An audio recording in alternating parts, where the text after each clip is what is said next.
Le salon de la petite enfance s'est déroulé à Gorges au complexe de la Margerie. Cet événement proposait une multitude de stands comme ce petit marché de créateurs dédié à l'enfance.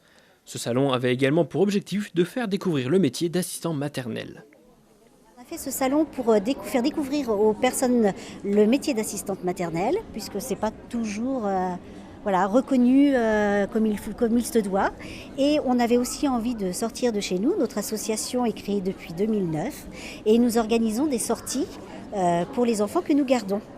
Et donc à ce titre, nous avons voulu organiser un salon dédié donc à la petite enfance et quand même aux parents, puisque les enfants ne seraient pas là sans les parents, et pour qu'ils puissent s'amuser, pour que ça soit ludique, pour qu'ils apprennent des choses et quand même à la finalité se faire peut-être aussi une petite trésorerie pour pouvoir après recréer d'autres salons, d'autres manifestations et refaire des choses un peu plus concrètes avec les enfants que l'on garde.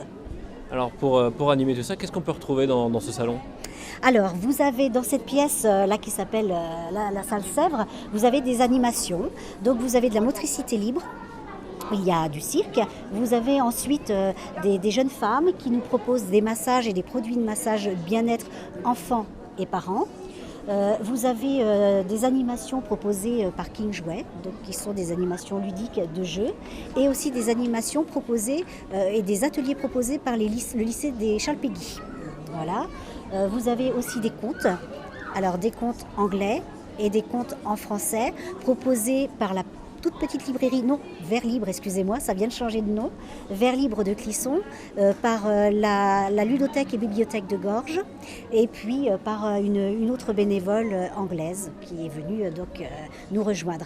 Après, vous avez pour les enfants, eh bien, vous avez de la pêche à la ligne, vous avez un château gonflable, beaucoup de choses, des choses pour se restaurer, pour jouer, voilà. Et toutes ces animations sont gratuites.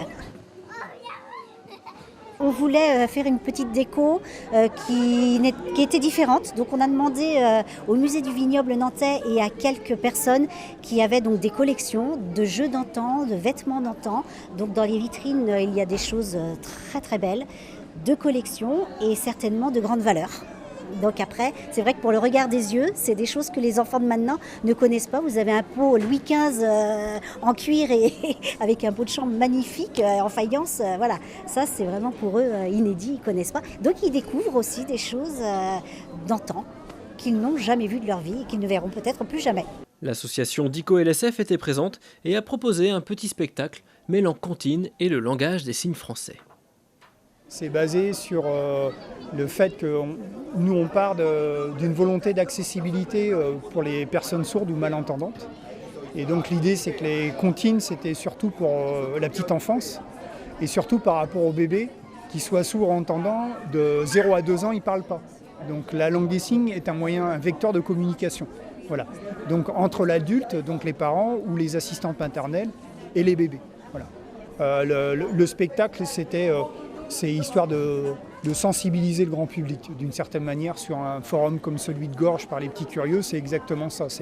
Le but c'est vraiment de faire découvrir aux gens comment se pratique la langue des signes et comment on peut avec quelques signes pouvoir entrer en communication avec un bébé. On a vu justement qu'il y avait les enfants qui participaient mais également beaucoup d'adultes qui se prêtaient au jeu. Ah oui, notre volonté c'est que tout le monde participe. Hein. L'idée c'est que tout le monde puisse vraiment participer.